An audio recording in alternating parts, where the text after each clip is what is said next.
viewers, welcome to RK Home Foods channel. இன்னைக்கு நம்ம செய்ய போகிறது சவுத் இந்தியன் சன்னா மசாலா. இது பூரிக்கு சோளா பூரிக்கு பண்ணுற சன்னா மசாலா. நம்ம சவுத் இந்தியன் மாடலில் நான் சின்ன வயசுலேருந்து எங்கள் சித்திகிட்ட கற்றுன்னு நான் பண்ணுறது. இதுக்கு தேவையான சாமான், அரைக்க வேண்டிய சாமான் வந்து தனியா, சோம்பு. தனியா ஒரு 3 டீஸ்பூன், சோம்பு ஒரு 3 டீஸ்பூன், காரம் உங்களுக்கு தேவையான நான் 4 மிளகாய் எடுத்துகிட்ருக்கேன். 1/4 கிலோ செனாவுக்கு ஒரு இந்த அளவு சாமான்கள். வாசனைக்கு ஒரு 3 ஏலக்காய், ஒரு 4 கிராம்பு, 2 பெரிய வெங்காயம், 4 பெரிய தக்காளி, புதினா, பூண்டு, இஞ்சி, 4 பல்லு பூண்டு, இஞ்சி. இதுதான் அரைக்கிறதுக்கான சாமான்கள். இதில் ஒரு 2 வெங்காயத்தில் ஒரு அரை வெங்காயத்தை எடுத்து நான் பொடியாக நறுக்கி வச்சுருக்கேன். 4 தக்காளியில் 1 தக்காளி பொடியாக நறுக்கி எடுத்து வச்சுருக்கேன். இது வதக்கிறதுக்கு நம்ம ஆரம்பிக்கலாமா செய்கிறதுக்கு? நான் செய்கிறது இந்த அளவு எல்லாத்தையும் உங்களுக்கு டிஸ்கிரிப்ஷனில் கொடுக்குறேன், நீங்கள் டிஸ்கிரிப்ஷனில் பார்த்துக்கோங்க. ஒரு 4 ஸ்பூன் எண்ணெய் விட்டுக்கணும்.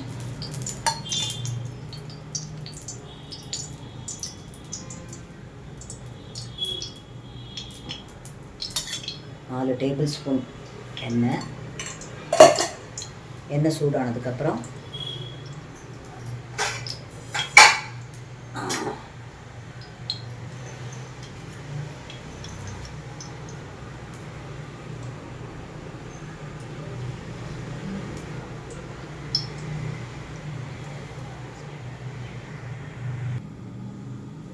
எண்ணெய் சூடானதுக்கப்புறம் பட்டை, பிரிஞ்சி இலை,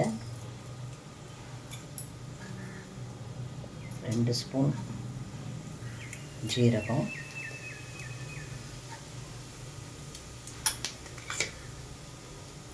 கொஞ்சம் பொரிஞ்சதுக்கப்புறமா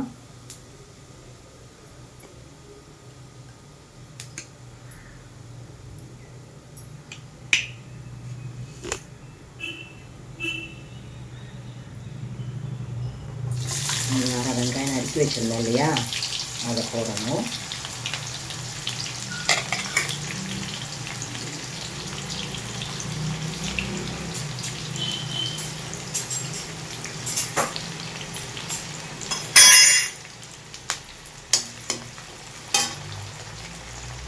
ஒரு தக்காளி,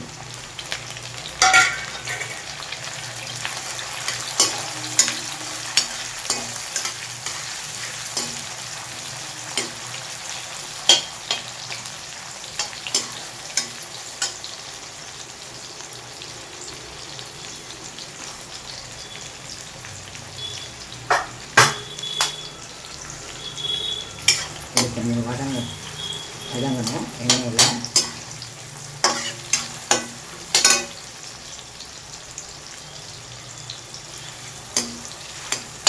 வதங்கினதுக்கப்புறமா ஒரு எலுமிச்சம்பழம் அளவுக்கு புளி ஊற வச்சு நான் கரைச்சி வச்சுருக்கேன். அந்த தண்ணியை நான் இப்போ விட போகிறேன்.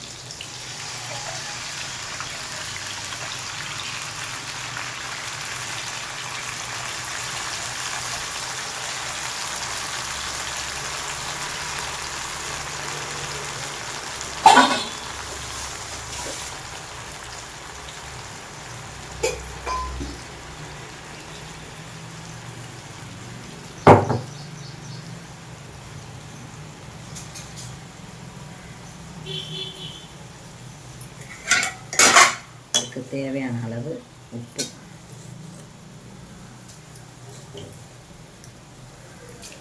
நான் இந்த உப்பு தான் யூஸ் பண்ணுவேன். உங்களுக்கு எவ்வளோ தேவையோ அந்த அளவுக்கு உப்பு போட்டுக்கணும். உப்பு காரம் எதுவுமே உங்களுக்கு எவ்வளோ தேவையோ அவ்வளோ போட்டுக்கணும்.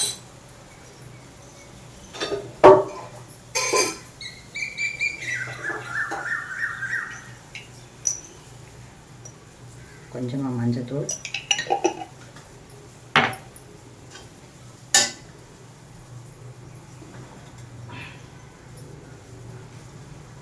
வேக வச்ச சனா. இந்த உப்பு தண்ணி புளி தண்ணி கொதிக்கும் போதே இந்த சனாவை இதில் போட்டுடணும். இந்த புளி, உப்பு, அதோட புளிப்பு தண்ணி இதெல்லாம் இதில் சென்னால இறங்கணும். இது நல்லா கொஞ்சம் கொதிக்கணும்.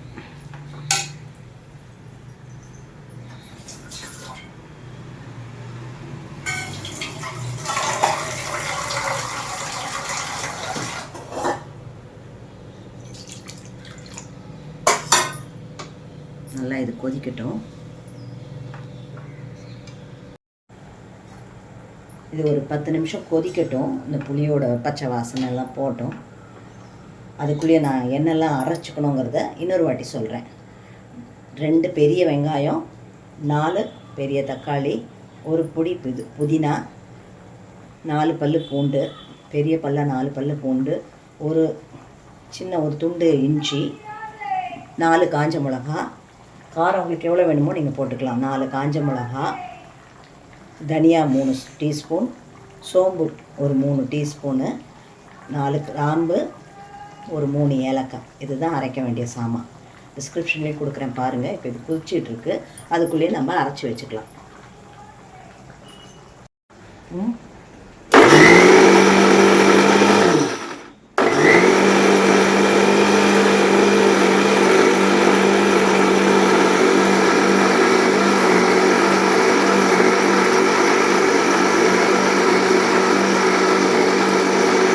ஒரு 10 நிமிஷம் கொதிச்சதுக்கப்புறமா இந்த அரைச்ச விழுதை போடணும். அரைச்ச விழுது போட்டு ஒரு கொஞ்சம் சிம்மில் வச்சு ஒரு 15 நிமிஷம் கொதிக்கணும்.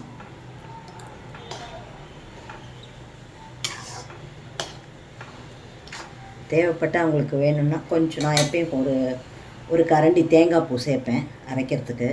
இன்றைக்கி நான் போடலை, என் பையனுக்கு பிடிக்காது, அதனால் நான் போடலை. தேங்காய் பூ போட்டு அரைச்சா இன்னும் ரொம்ப டேஸ்ட்டாக இருக்கும். அதுக்கு தான் சவுத் இண்டியன் சன்னா மசாலான்னு சொன்னேன் நான். ரொம்ப கொஞ்சமாக ஒரு அரை கரண்டி போதும் தேங்காய் பூ சேர்த்து நல்லா நைஸாகவே அரைச்சிடணும். இந்த மசாலா சாமான் அரைக்கும்போது அதோடு சேர்த்து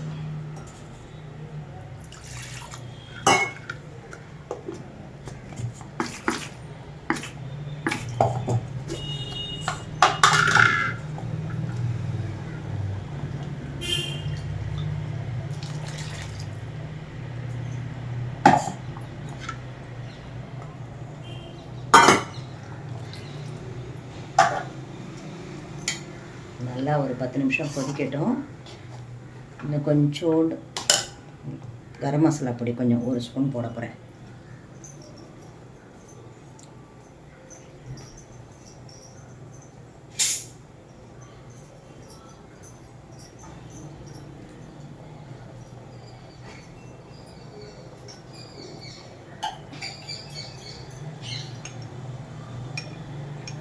சும்மா இவ்வளோ போதும். ஒரு கரம் மசாலா பொடி 1/2 டீஸ்பூன்.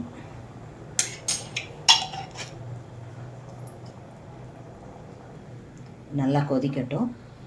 கொதித்து இறக்குற சமயத்தில் கொஞ்சோண்டு சும்மா இவ்வளோண்டு வெல்லம் போடணும்.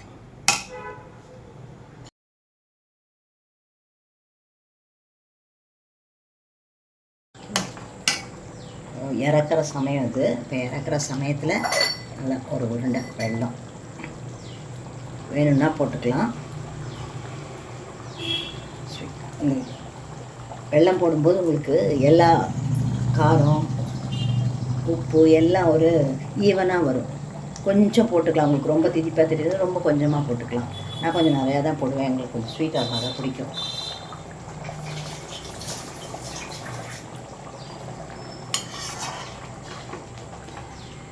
கெட்டியாகணும்.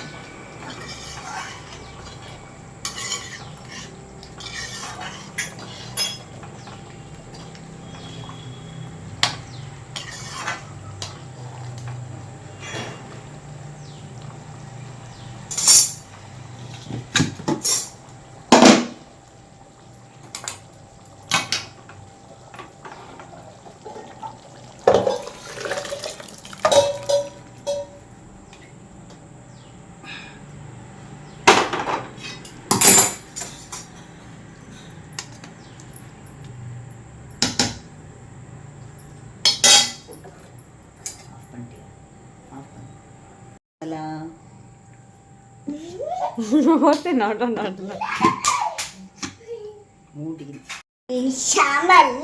அம்மா இன்னைக்கு வாசனை ரொம்ப நல்லா இருக்கு. இன்னைக்கு என்ன பண்ணிருக்கீங்க? உனக்கு பிடிச்ச chana masala. Wow. Puri or dosa or chapati எது வேணா சாப்பிடலாம். நீங்க எதுக்கு வேணா இதை தொட்டு சாப்பிடலாம். இது சூப்பரான சைட் டிஷ். இது ட்ரை பண்ணுங்க. இந்த வீடியோக்கு வந்து லைக் பண்ணுங்க, சப்ஸ்கிரைப் பண்ணுங்க. பாய் பாய்.